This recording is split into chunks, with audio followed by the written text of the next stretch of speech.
Okay, I'm going to suggest we make a start now to everybody, including the panelists. So welcome from Bristow's, who are hosting this on behalf of the Data Protection Network. And by this, I mean our webinar Transparency, How to Get the Message Across.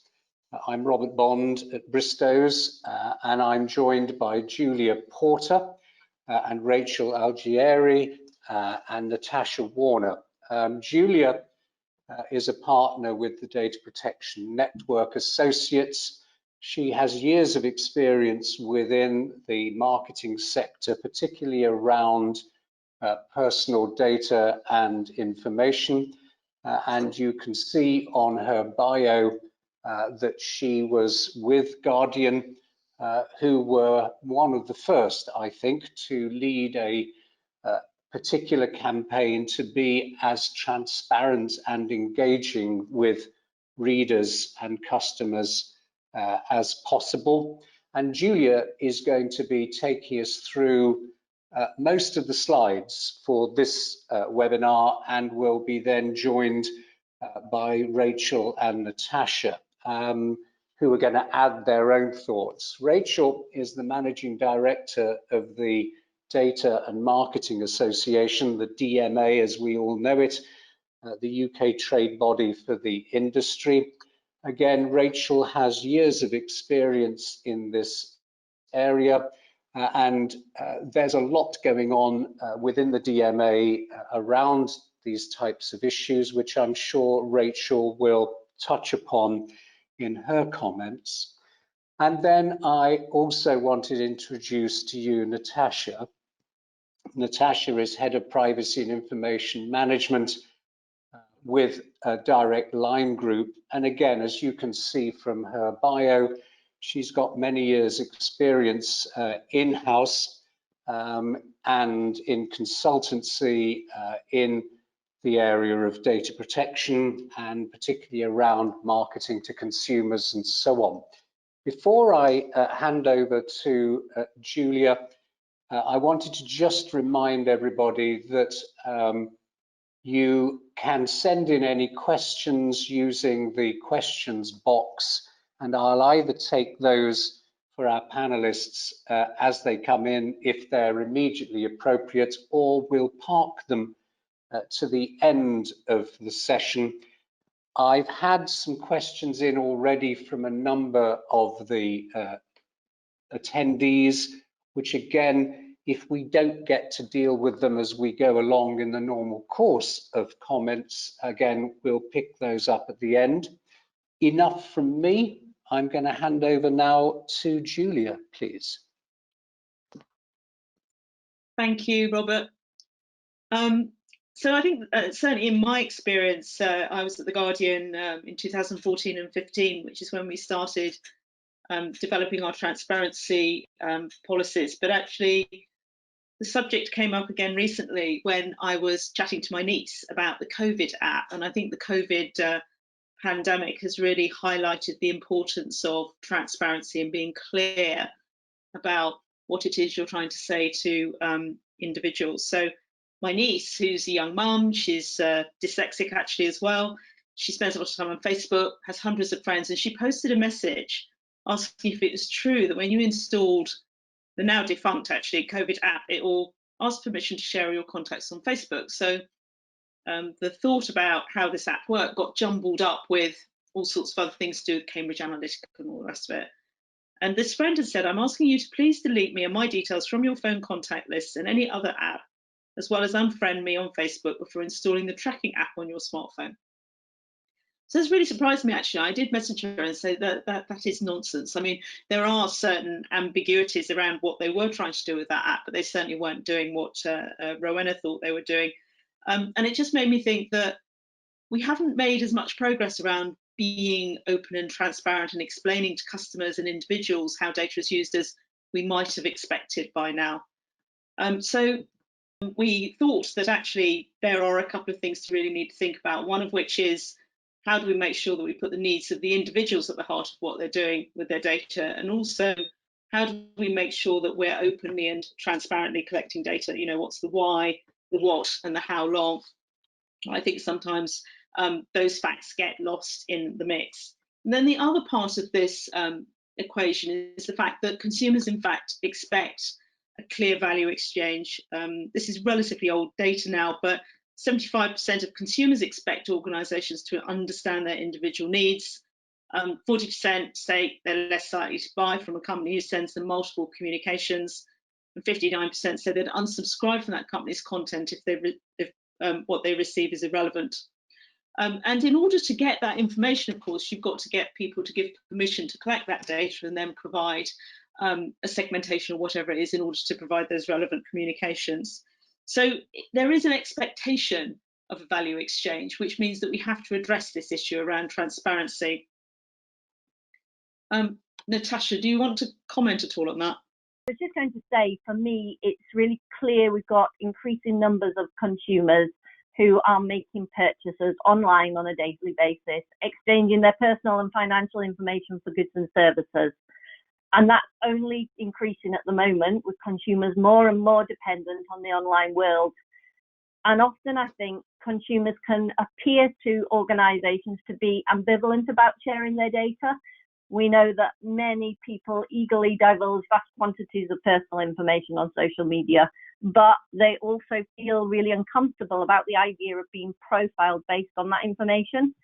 So working in a consumer-facing organisation, and I think this applies across industry, we really need to understand those consumer needs and what their expectations are, and make sure that they are fair, or that we are fairly using their data in the context that they expect. We need to make sure we're not bombarding our customers, but we're understanding what they need from us, and they're sending them information when it's appropriate in our customer journeys. Consumers should not be at all surprised by what we're doing or see the uses of their data as being unreasonable. It should be completely logical to them. And if it's not, then that's the point when we need to be even more transparent about explaining why perhaps the use of data is outside of those expectations. Explaining to the customer the need for their data and then the benefits of them providing that data to enhance a service or a product, so that the consumer can really understand whether they want to exchange data in that way. Great, thank you. Julia, sorry, back to you. No, that's great. The next thing that we wanted to think about really is, to what extent have consumers really got to the point where they understand how their personal data is being used? With GDPR is now more than 2 years ago, and we certainly expect to see an improvement in people's understanding. What's slightly disappointing actually is that not a lot has changed. In 2018, 55% said they were familiar with some aspects of how personal data is used, and actually in 2019 that only increased to 57%. So I think there is still a job to do on behalf of businesses and brands to explain to customers how data is being used. And the other thing is that they have a mixed awareness of how their rights are how they can exercise their rights. So most people know that they have the right to access personal data, even though it is only 58 and 59%. Not a lot of people know that their data they have the right not to be the subject to automated decision making. There's a mere 30% who know that.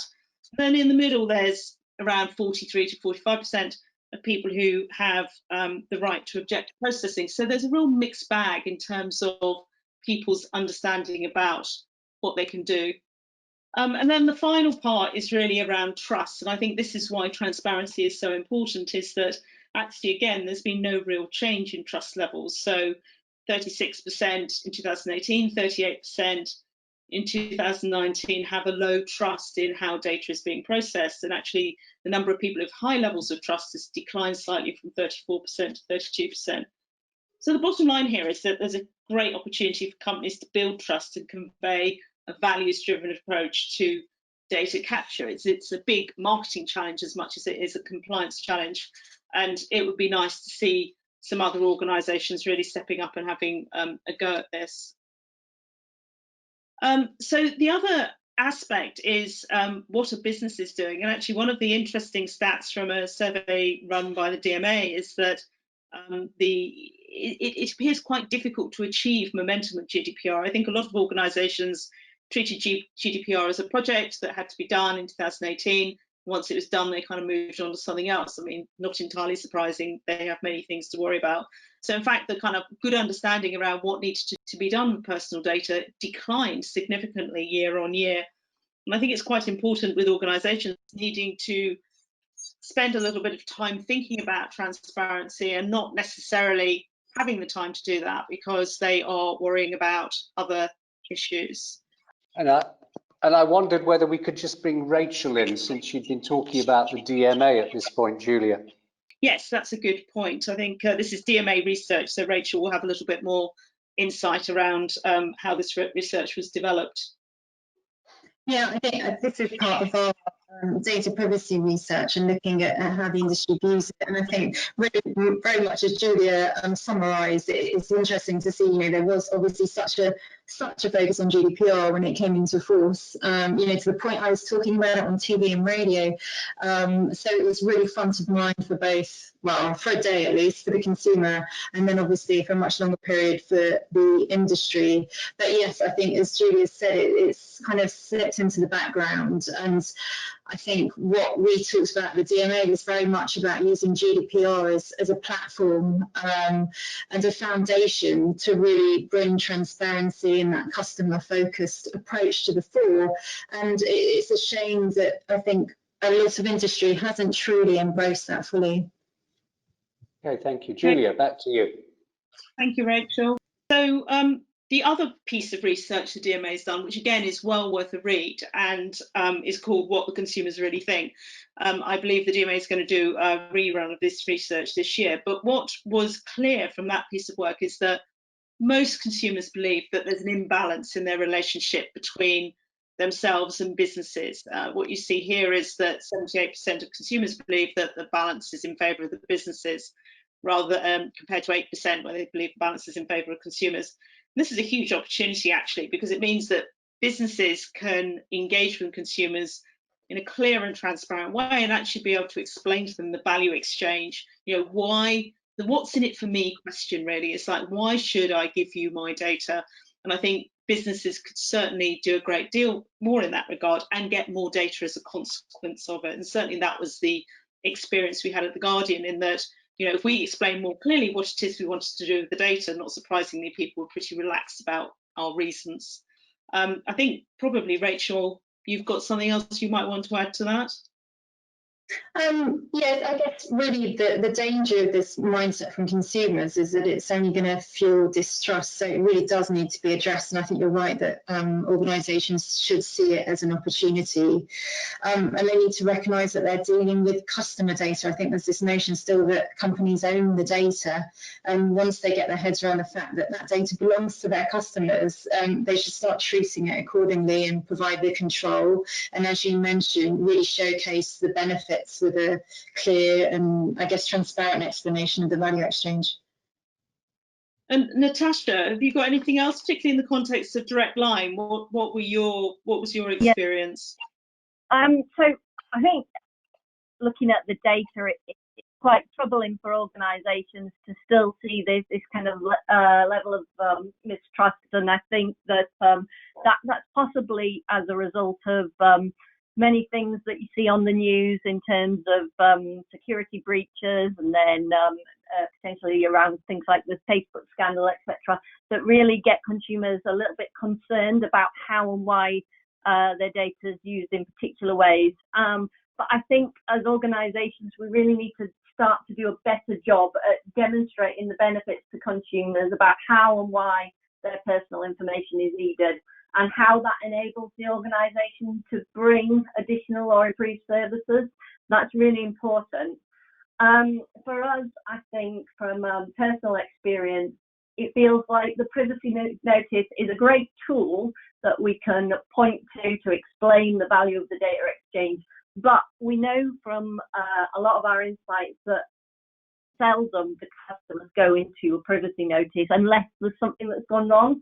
So it needs to come through in all of our interactions with consumers. which a large organisation isn't always an easy task.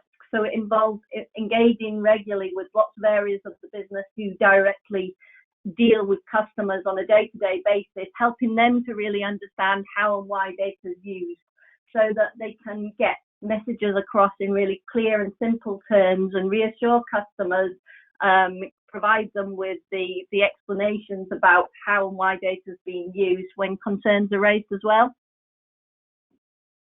Thank you. Thanks, Natasha. So if we move on to the next slide then, please. We just wanted to have a quick look at the legal bit, and what does the ICO say about that? So Article 5 of GDPR says personal data shall be processed lawfully, fairly and in a transparent manner in relation to the data subjects. So we're going to assume that the lawfulness bit is dealt with, that we understand what the lawful basis is that we are processing data under, and we're also going to assume that the fairness piece is dealt with. But in terms of in terms of transparency, the only bit of guidance is that we are open and honest and comply with the transparency obligations of the right to be informed. Now that leaves a lot of scope for interpretation. And as a marketer, I think this is where marketing teams should be taking this up as a challenge. There's a huge opportunity to do a brand job on our privacy notices and our communication around how we're using data. You know, the marketing team, UX team, process design, all of those people should be involved in thinking about how to build an open and transparent way of communicating with consumers.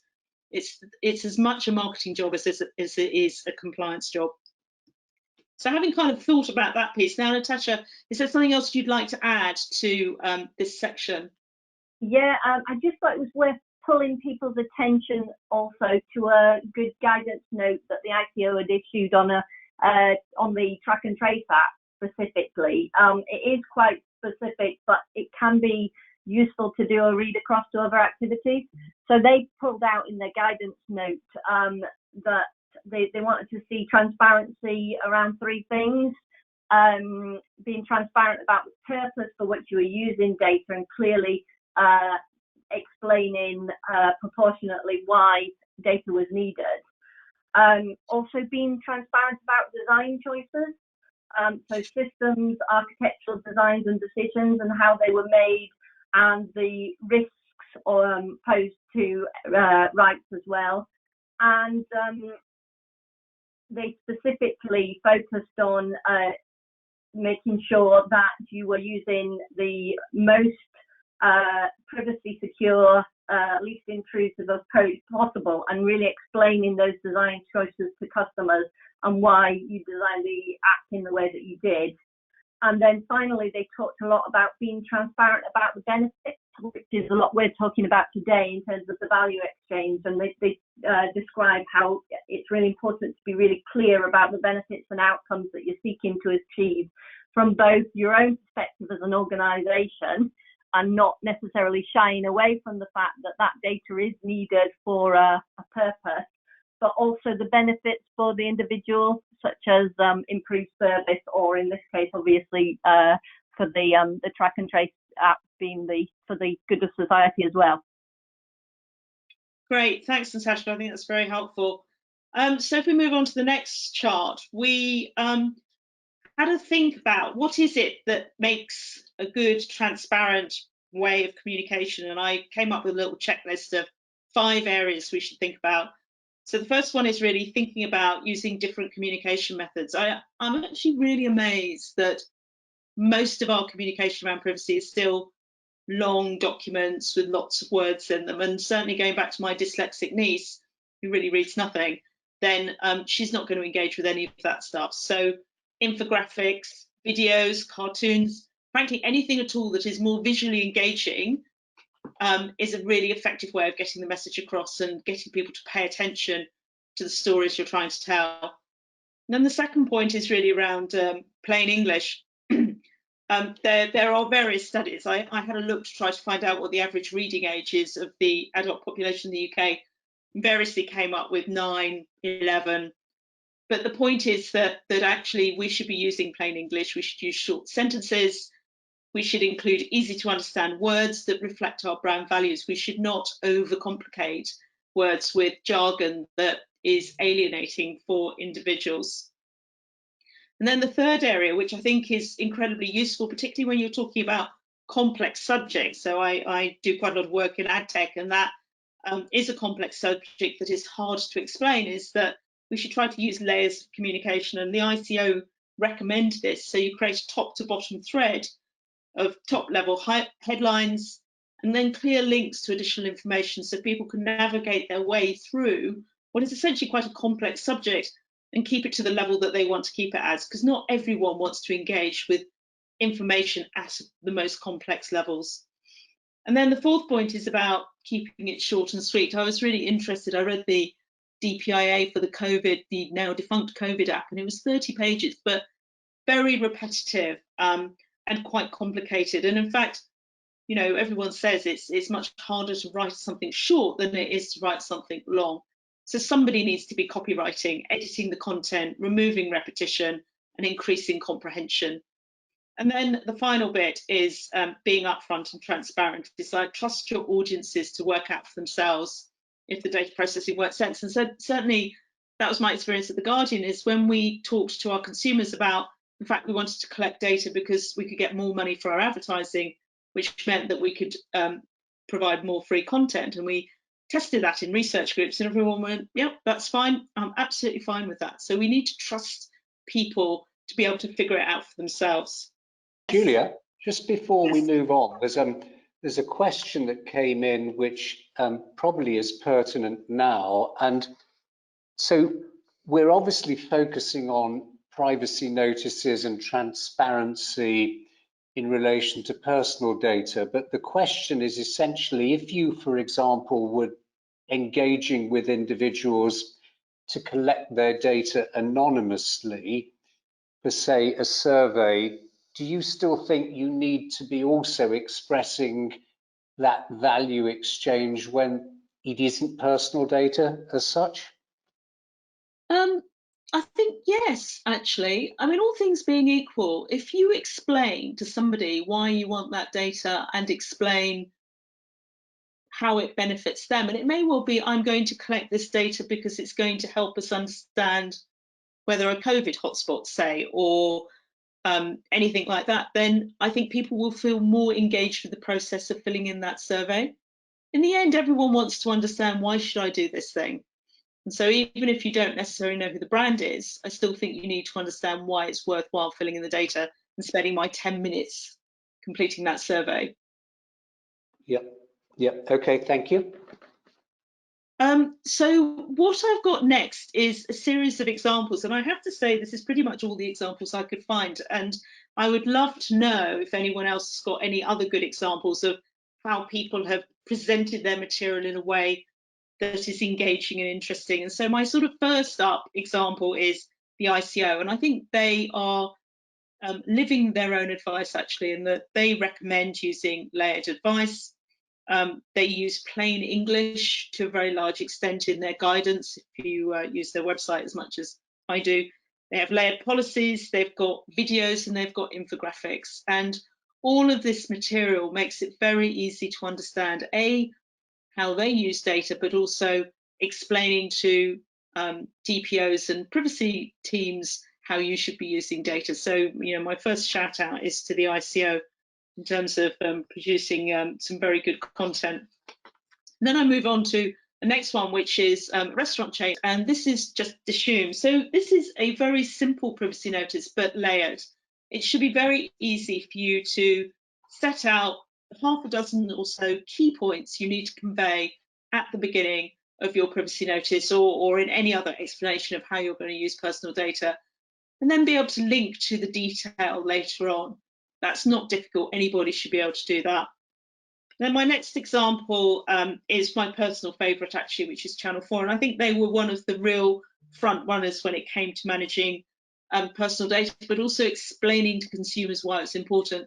So Channel 4 wanted people to register for their video on demand service. They really wanted to do that because they then wanted to be able to segment that audience and be able to target their advertising more effectively.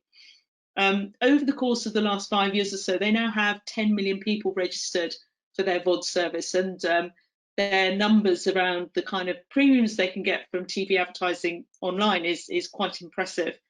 But actually the way they went about it was to be totally clear and upfront. So they had a video fronted by Alan Carr called Your Data Matters. They now have taken off the Alan Carr video, but have some additional ones.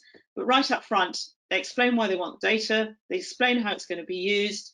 They explain if you don't want to, what to do if you don't want to be involved. And then they explain why they need the data from every single field. It couldn't be clearer, and it's been extremely successful for them. But the other thing about Channel 4, which I think is very useful, is it reflects the Channel 4 brands. Now, as a sort of partially publicly owned business, I think it's slightly easier for them. But in fact, they've been very consistent about explaining clearly and weaving their brand values into the way in which they've communicated about their data. And then we move on to the next one.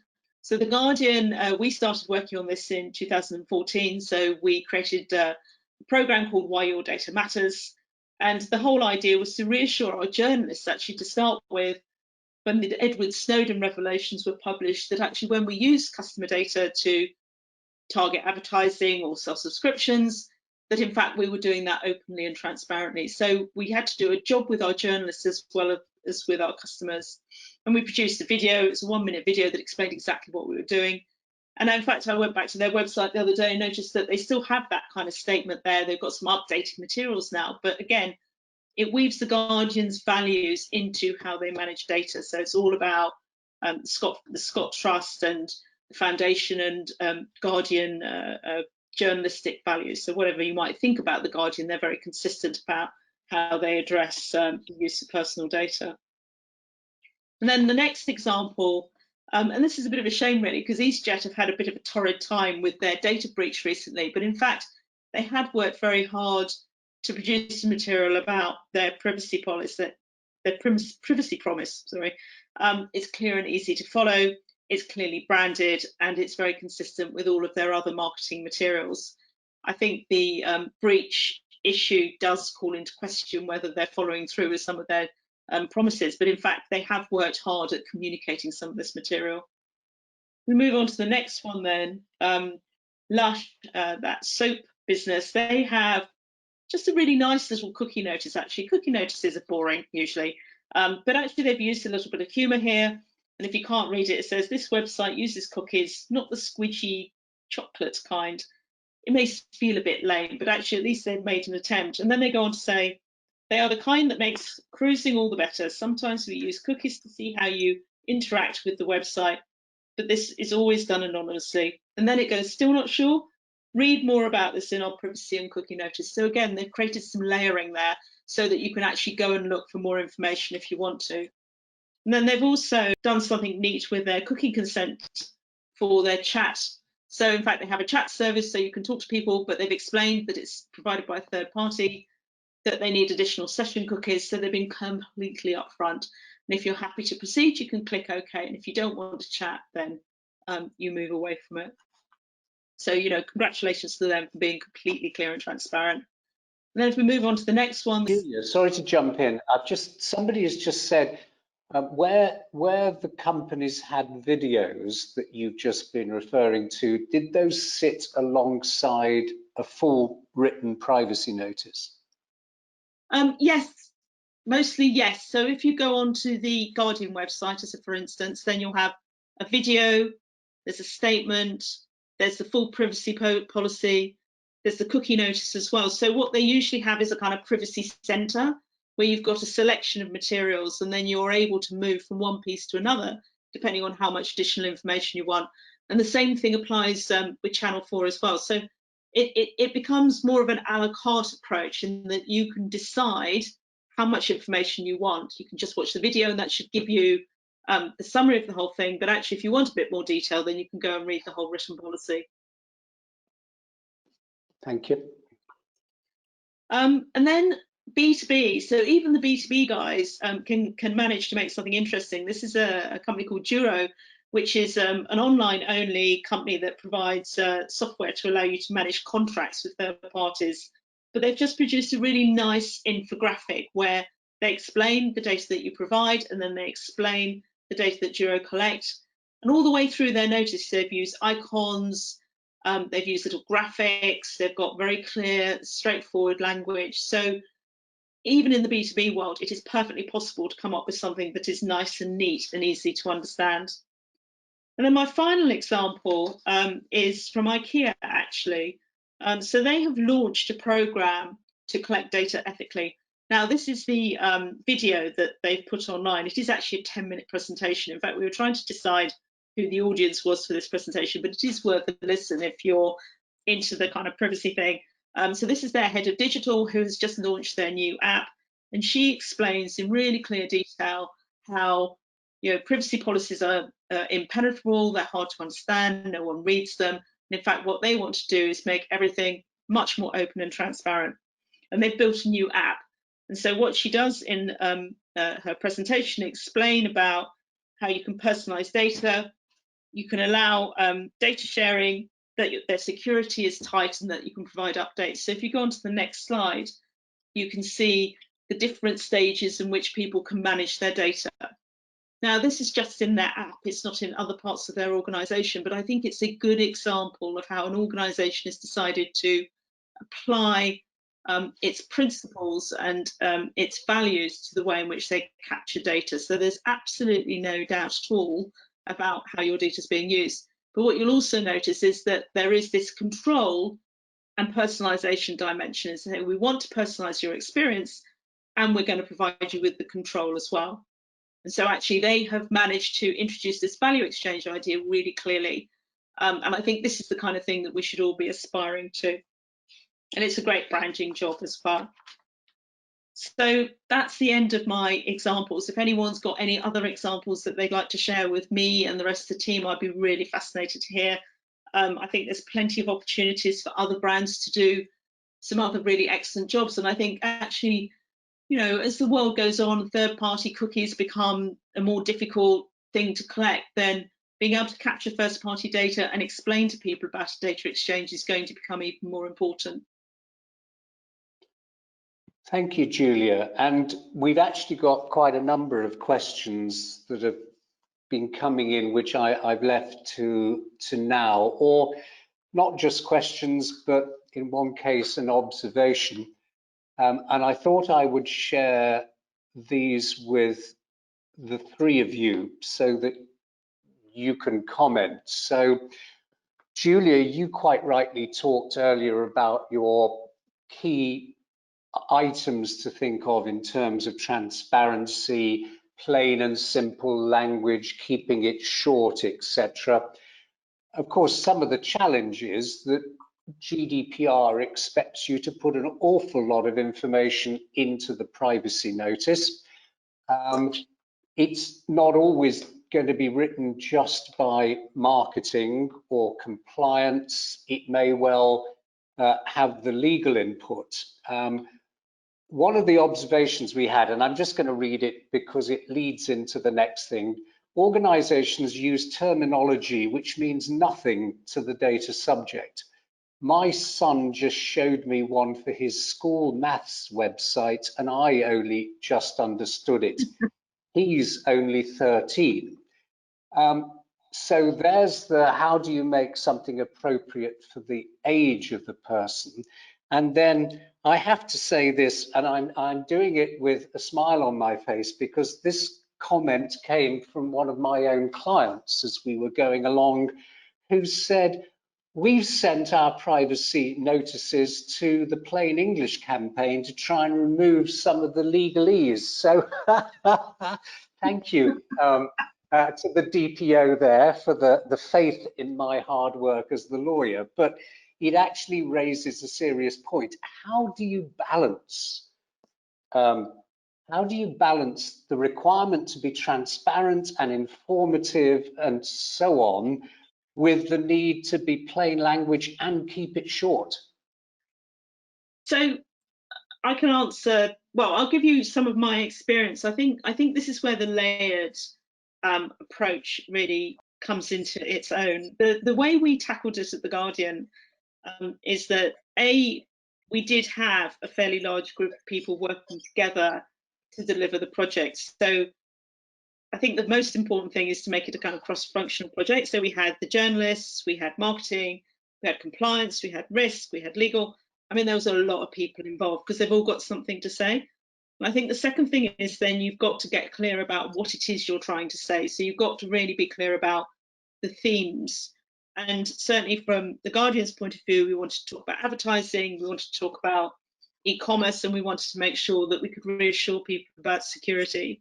And I think being really rigorous about picking out the themes is important, because you can't say everything at the beginning. And then if we think about our video, and we produced a 1-minute video which explained how we used personal data, is we then wrote a sort of like a mission statement, I suppose, and it's still on the Guardian website now. And we sort of wrote it out in sort of, you know, risk-based marketing speak, and then we gave it to a journalist, and the journalist turned it into really very effective prose. So I think, again, it's finding the right people to do the right jobs. And then we turned it into a video, but we still had a detailed privacy policy, and we still had a lot of detail about cookies. But, you know, if you think you create effectively a golden thread from that video at the top, which in a minute will quickly explain to you in words you understand what you're trying to do with the data, and then you can cascade down and go as far as you want in terms of understanding the complexity. It's not easy. I mean, it took us about 6 or 9 months to get to this point where we produced that video and we were able to explain how to use personal data. It's a huge project in its own right. So if I can just sort of summarize what I think, Julia, you were saying. I mean, the privacy policy is not, or privacy notice is not a cut and paste. It has to be a genuine expression of what the business as a whole is doing. And I'm going to throw this one out to Natasha, because again, I think within your experience, there's challenges to engage all of the business.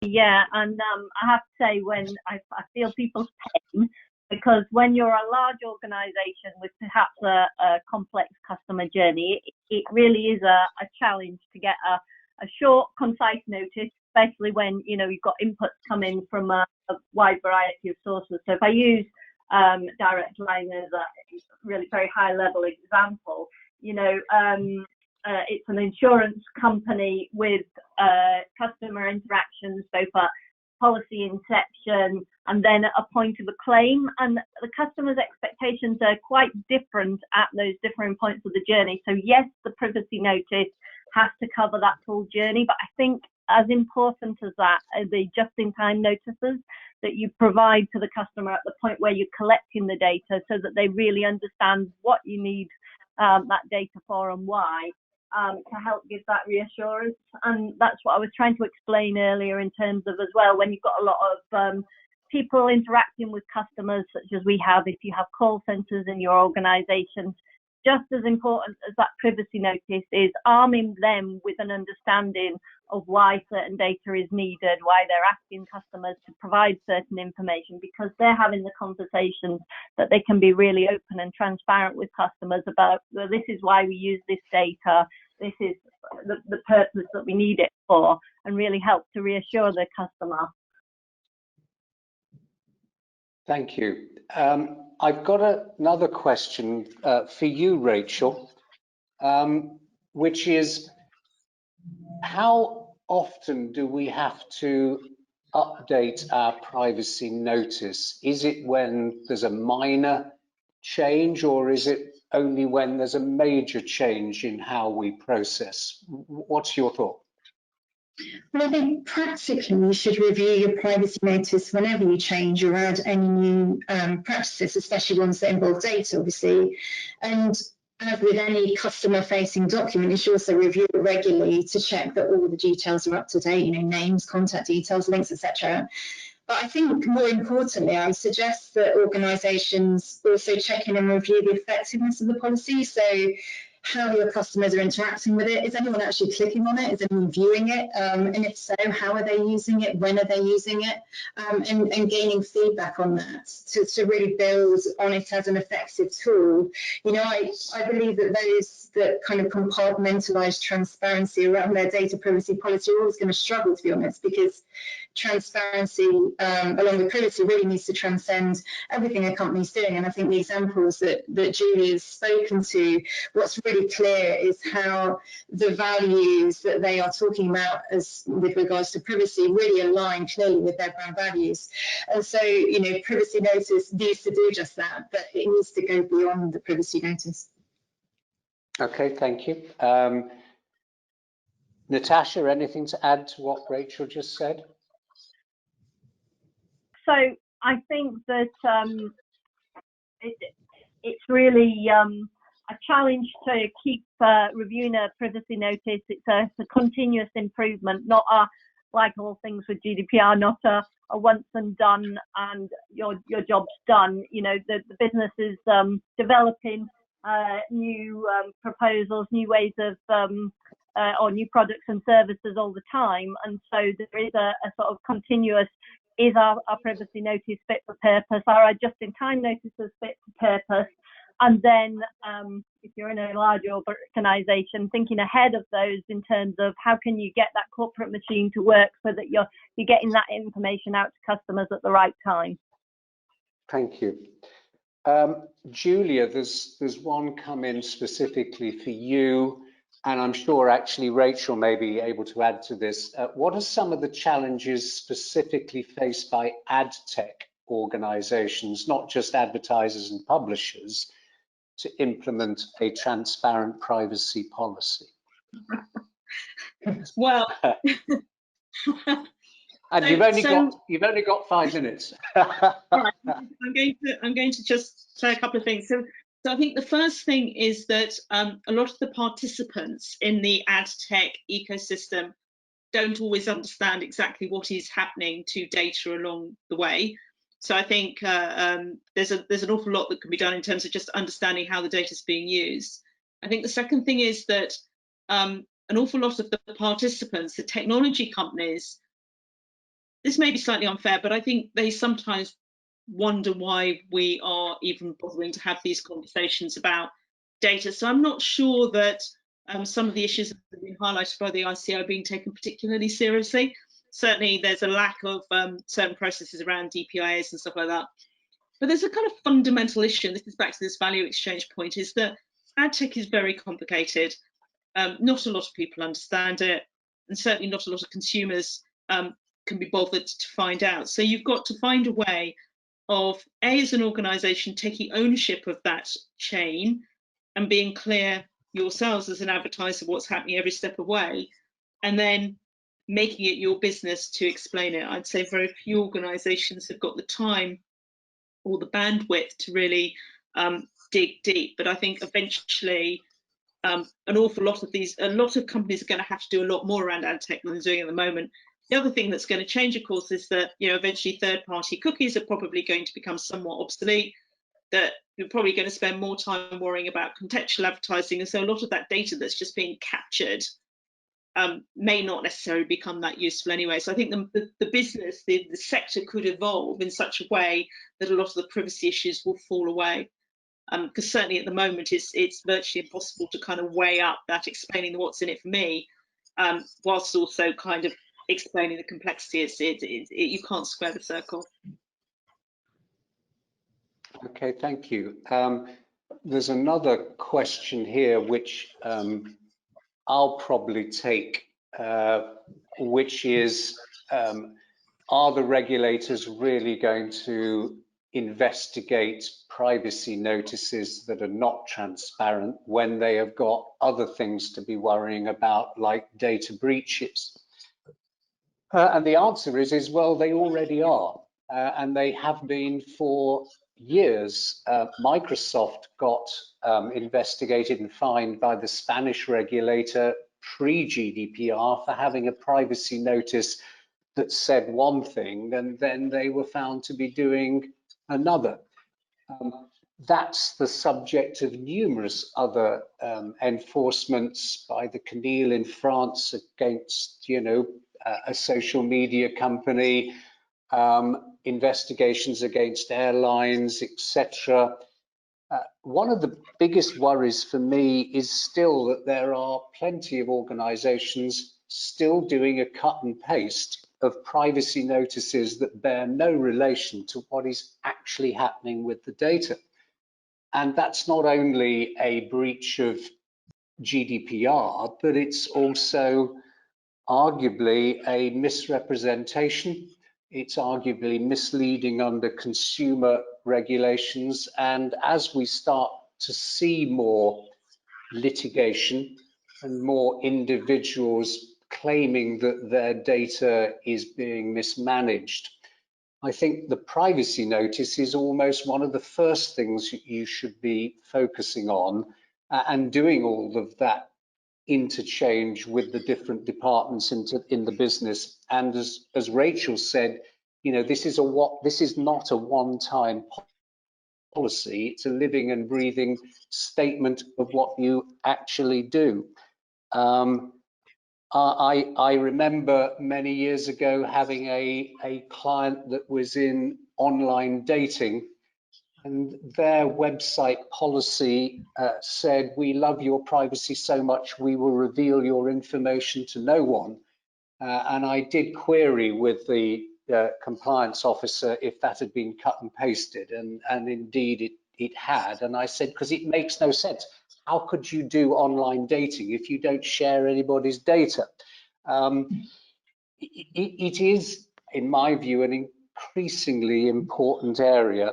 And let's not forget, when we're talking about litigation, I think the other bit we need to think of, particularly now in this COVID-19 scenario, where more of us are doing things digitally, that we need to look carefully at what's happening in the US in terms of claims being made on behalf of those with disabilities, because the privacy notice is not given in a manner in which they could ever understand what's happening to their data. So I think, you know, we've had privacy by design, now we're moving towards accessibility by design.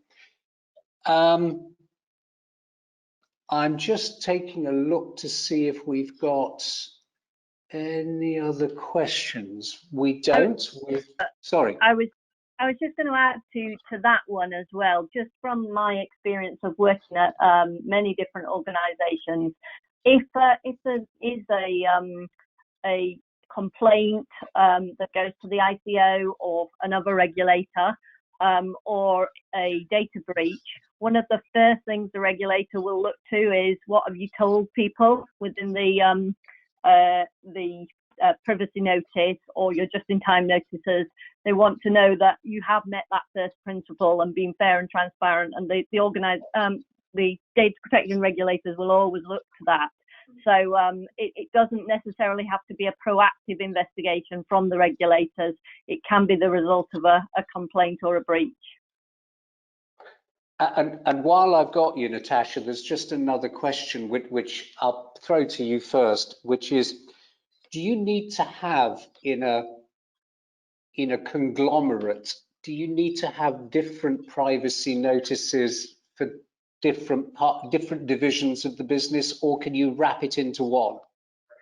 Well, I think from a manageability point of view, one sounds absolutely wonderful, but when you look at it in practice and for customers understanding what is happening to their data, that's relatively unrealistic and could go against the principle itself. So, for example, I'll use Direct Line here. We're an insurance business primarily, but we also have Green Flag as one of our brands. And the purposes for the data, the way that data is used, is different in that part of the organisation to the insurance parts of the business. So it doesn't make sense to have absolutely carbon copy. The style might be the same. You might have a basic, we want to include this type of information, but it must be tailored to what you're actually doing with that data.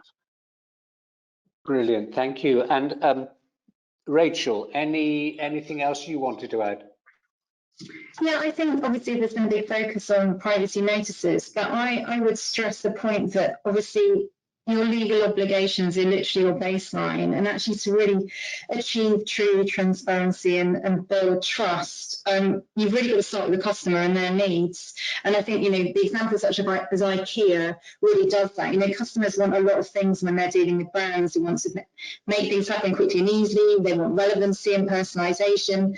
And yes, they do want transparency and control over how their data is used, but they don't necessarily want to be reading these privacy notices, and we should have those almost as a backstop. And I think they want to experience that transparency and control as part of their interaction of their customer journey. So IKEA is really interesting. As part of the app, you have the opportunity to switch off use of your data, so you experience that app without any use of data. And I think that's the strongest way of showing the benefits and the value exchange and the role that data is playing, and makes it far more relevant and real to the customer. So I think it's much better to build understanding of providing controls that allow customers to experience the benefits without them having to really go out of their way. And so, you know, I think businesses struggle with this because that's really hard to achieve, because you have to have, as Natasha's spoken to, that cross-organisational collaboration. It isn't just a legal and compliance exercise. Okay, and I know we're getting towards the end here, but to what extent does a controller have to ensure that the privacy statement is actively communicated to the data subject? In other words, noting, you know, that it may be expensive to keep providing statements to individuals. Do you just expect them to read it, or do you have to push them towards it? Julia? So I think the way to be successful is to weave your data points into your customer journey. So at every step when you're expecting a customer to do something, is to be able to explain to them why you need them to do that thing. So, you know, the guidance is pretty vague. It just says, you know, be open and transparent. So I think you can decide for yourselves and probably write down what you believe that to be. There's never going to be enough money to do everything, but in the end, you know, you need to have your baseline, as Rachel described, your baseline of policies which are just there. And then, in fact, I think you treat all the other stuff as being a kind of business development opportunity as much as anything else. As if you want people to engage with your organisation, this should be as important as, you know, your SEO campaign or your PPC campaign. It's like you want people to be part of your organisation and to like interacting with them. And that's where I think you drive your ROIs. You say, actually, this will help my business if I do more to communicate with people, rather than it being a risk area. It's not a cost, it should be an investment in new business or engagement, or, you know, whatever it is that your organisation does. And I think if you flip it into a marketing opportunity and a sales opportunity, then it feels easier to justify. Thank you. So I am going to wind this up now, and if you've got any one-to-one questions that you want me to forward on to the panel, please send them to me, or indeed you've got the email addresses in the slides and contacts of our panelists, so do go to them. On your behalf, I wanted to thank Julia and Rachel and Natasha for bearing with the bandwidth and everything else today. I've had some very nice comments in to thank the panelists for this webinar, even as I'm speaking now. So I'm glad everybody's enjoyed it. And we look forward to being with you on another occasion. Thank you, Natasha and Rachel and Julia. Bye. Thank you very much, everyone. Thank you. Goodbye.